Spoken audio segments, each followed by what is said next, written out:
Le brouillard mental après un abus narcissique est réel. Ce n'est pas une faiblesse, ce n'est pas dans votre tête, non, non, non. C'est une conséquence directe de ce que vous avez vécu. Beaucoup de personnes décrivent exactement la même chose. On ne se réveille pas avec de la clarté, on se réveille avec du chaos. Et oui, et c'est normal. Parce que l'abus narcissique ne détruit pas seulement l'estime de soi, quoique je dis seulement, mais c'est énorme.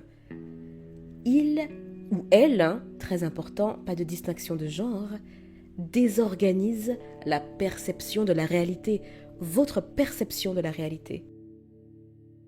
Pendant des mois, parfois même des années, on vous a fait douter de ce que vous voyiez, de ce que vous ressentiez, de ce que vous saviez.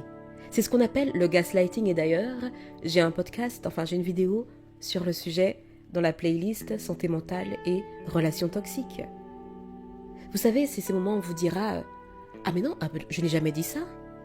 Ah non, mais je n'ai jamais fait ça. Non mais tu déconnes, tu débloques. Faudrait penser à te faire soigner. » Ou on va déplacer des objets et on va vous dire « Ah mais non, ça a toujours été là. » Avec une telle conviction. Et le cerveau, pour survivre, il s'adapte. Il apprend à ne plus faire confiance à ses propres signaux. Ce brouillard, ce n'est pas une panne, c'est un état de survie prolongé. Vous avez vécu dans un environnement où chaque mot pouvait être retourné contre vous, où chaque émotion était minimisée, ridiculisée ou même utilisée. Et donc, votre système nerveux a appris une chose.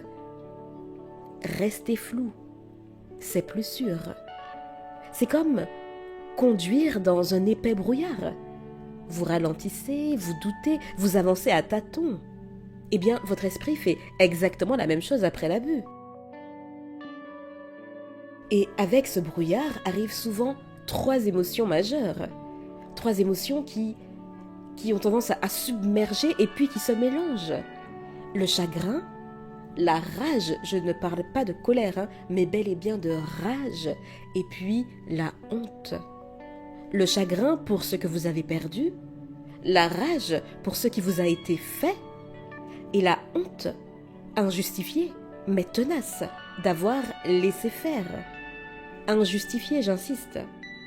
Cher ami, si c'est ce que vous ressentez, vous êtes en train de sortir de l'emprise, pas d'y replonger. Parce que tant que vous étiez dedans, vous n'aviez pas le luxe de ressentir. Il fallait gérer, s'adapter, il fallait survivre. Maintenant que le danger immédiat est passé, partiellement ou totalement, le corps et l'esprit commencent à relâcher. Et ce relâchement désoriente. Beaucoup de personnes me disent qu'à ce moment-là, elles ont l'impression que leur identité a disparu. Et oui, parce qu'elle a été remplacée par une version de vous dont le seul rôle était de survivre aux humeurs, aux besoins, au chaos de l'autre. Et cet autre, cher ami, ça peut être votre ami, votre partenaire, votre collègue, votre supérieur hiérarchique, vos parents, frères, sœurs, cousins, cousines. Vous n'étiez plus vous. Vous étiez une fonction. Alors, quand l'emprise cesse, il reste un vide. Et ce vide, naturellement, il fait peur. Mais ce vide, ce n'est pas une absence, c'est un espace en reconstruction. Vous savez, la clarté que vous recherchez tant là, elle ne revient pas d'un coup, elle revient par couches. D'abord, ce sont des sensations, et puis des émotions, et puis enfin des prises de conscience. Et un jour, sans prévenir, vous réalisez « mais en fait, je suis une bonne personne. Je mérite d'être respectée. Je mérite d'être aimée sans avoir à me tordre dans tous les sens. » Et cette pensée-là, aussi simple soit-elle, est révolutionnaire après l'abus narcissique. Vous savez, c'est quelque chose qu'on m'a souvent dit, mais j'aurais tellement aimé redevenir comme avant cette rencontre, avant cette personne dans ma vie. Mais, cher ami, la guérison ne consiste pas à redevenir comme avant. Vous n'êtes pas cassé, vous êtes en train de vous redécouvrir. Voici quelques repères simples pour traverser ce brouillard sans paniquer. Alors, la liste n'est pas exhaustive, mais ça pourra vous aider. Premier point, ne forcez pas la clarté. Plus vous vous dites « Ah, mais il faut que je comprenne », plus le brouillard persiste. La clarté vient quand le système nerveux se sent en sécurité. Donc, premier objectif, c'est la sécurité. Mettez-vous en sécurité physique et ou émotionnelle. Deuxième point, ancrez-vous dans le concret. Des routines simples, des gestes répétitifs.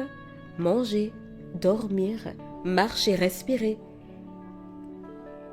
Aussi simple soit-il, ce sont des signaux envoyés au cerveau qui disent « Je suis en sécurité maintenant ». Troisième point, et il est important, parlez à des personnes qui comprennent, pas à celles qui minimisent, pas à celles qui vous disent simplement de tourner la page ou qui ne comprennent rien de ce qu'est un abus narcissique. Cherchez des espaces où votre vécu n'est pas l'objet de débat, mais où il est reconnu. Certaines communautés peuvent être utiles pour ça, notamment des groupes de soutien entre survivants de l'abus narcissique. Mais attention, j'insiste, attention. L'idée n'est pas de constamment ressasser le passé, de ne pas vous enliser dans l'expérience que vous avez vécue. Il y a d'ailleurs une expression que j'aime très peu, enfin non, que je n'aime pas, c'est mon PN, ma PN. Non, non, non, non. Trop parler d'un pervers narcissique, c'est continuer à lui donner de la place, et dans votre tête, et donc dans votre vie. Ok, je poursuis. Quatrième point, un accompagnement professionnel peut faire une immense différence. Et pas dans le sens où ce professionnel vous réparera, mais pour vous aider à remettre de l'ordre là où le chaos a été imposé. Et surtout, rappelez-vous, le brouillard, ce n'est pas votre ennemi, c'est un passage. Un entre-deux inconfortable entre la survie et la reconquête de soi. Cher ami, vous n'êtes pas perdu, vous êtes en transition. Un jour, vous repenserez à cette période et vous vous direz « Et c'est là que j'ai commencé à revenir à moi ». Cher ami, donnez-vous du temps. Soyez patiente et surtout, j'insiste, soyez bienveillante avec vous-même. Sur ces quelques mots, je vous dis à bientôt et d'ici là, imposez-vous.